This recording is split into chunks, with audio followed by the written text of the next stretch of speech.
So I love the TV show Grey's Anatomy. My mom makes fun of me because I've seen the show 6 or 8 times. It's been watched over 3 billion minutes on Netflix, and I'm responsible for a third of it. My favorite character on the show is the pediatric surgeon, Arizona Robbins.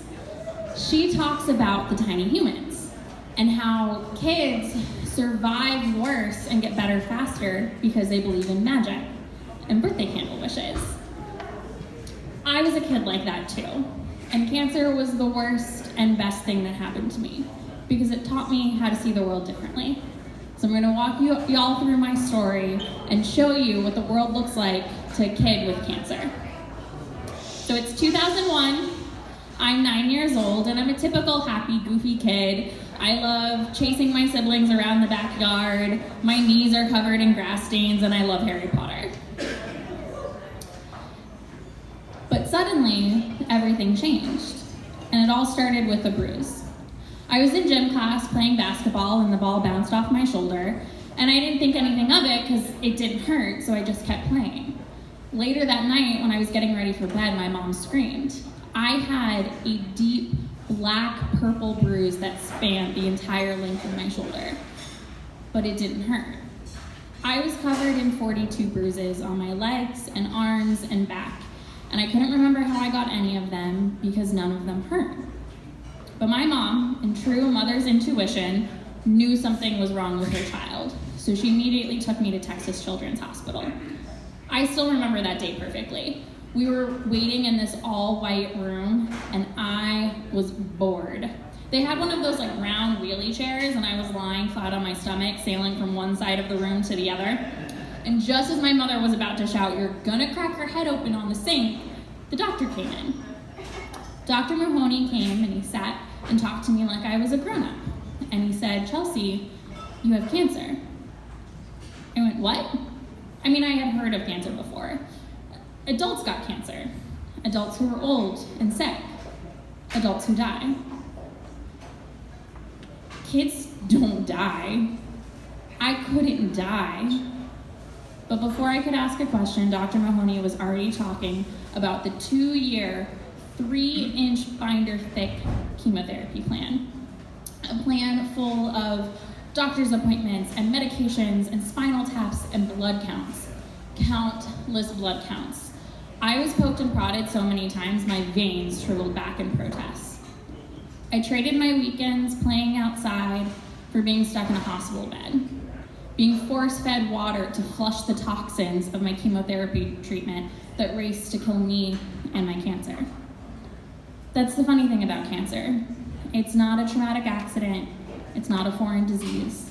It's your own body, your own cells dividing out of control and fighting to kill the healthy parts of you. I was no longer that happy, goofy kid. I was skinny and sick and angry. So angry. On this particularly bad day, a new resident came in and he thought he would relate to me on my kid level. And he said, "Chelsea, when I was little, I had cancer and I became a doctor. Are you gonna be a doctor too?" I went, "No, I'm gonna be a lawyer and come back and sue you all for torturing the children." Not my finest moment. But eventually, the medicine started working, I started feeling better, and I learned to relate to my doctors. Like Dr. McLean, he knew I loved Harry Potter, so we started every appointment talking about magic and bravery and fighting for what's good and right. Dr. Mahoney knew I was smart.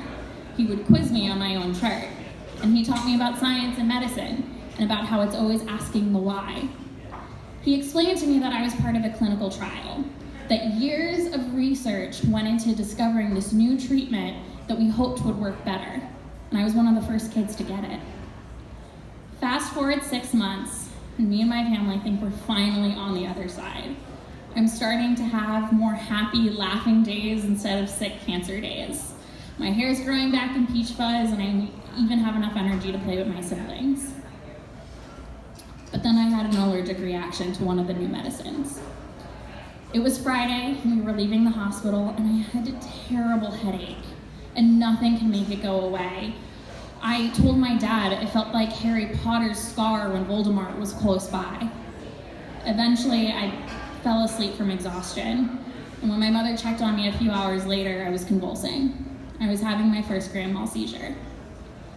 I remember that night in flashes of ambulance sirens and bright hospital lights.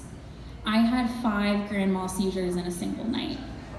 On the MRI scan, I had white spots. I had brain damage. I couldn't talk, I couldn't walk, I couldn't feed myself. And the doctors were explaining to my parents that this is how she was going to be. She was going to need constant care and be disabled. I remember everyone around me in the room talking about me but not talking to me. And I wanted to shout, "You're wrong. I'm the smartest kid in my class. I get straight A's. I'm supposed to go to college and travel the world. I'm gonna grow up and be a poet or a chef or a lawyer. I'm supposed to grow up." Very slowly, I started to get better. I learned to talk again. I learned to walk. I learned to take care of myself. And a month later, when I went back for a checkup, on my new brain scan, all of the lesions were gone, and the doctors don't know why. I know why, though.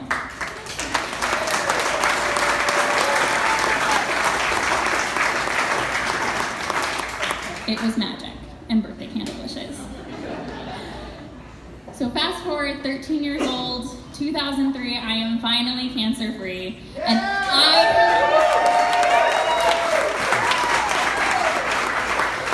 start asking why I got sick and why I got better, because so many kids don't get better. Like my friend Alice. Alice was beautiful. She loved to laugh and sing, and she was everyone's best friend. She wanted to grow up to be a dancer or an actress or a nurse. Alice relapsed 3 times before dying at the age of 17. She didn't get to go to prom. She didn't get to go to college. She didn't get to grow up. And no one knows why. So that is when I decided I was going to be a doctor, and I was going to find a cure, and I was going to prevent any kid from not getting the chance to grow up.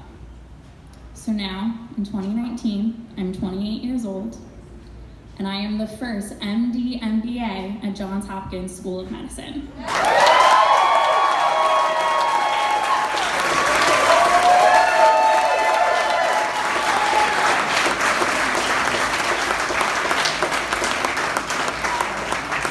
I went to college, I got to grow up, and now I get to dedicate my life to finding a cure. So going back to that clinical trial, it was very, very successful.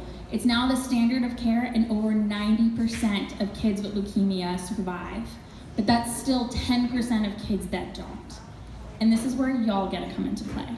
You get to be the heroes tonight. You get to be the magic and the birthday candle wishes simply by donating. By being here and donating to research and treatment and care, you get to help these kids grow up. No one knows why these kids get cancer, but no one knows what amazing things they will grow up to be.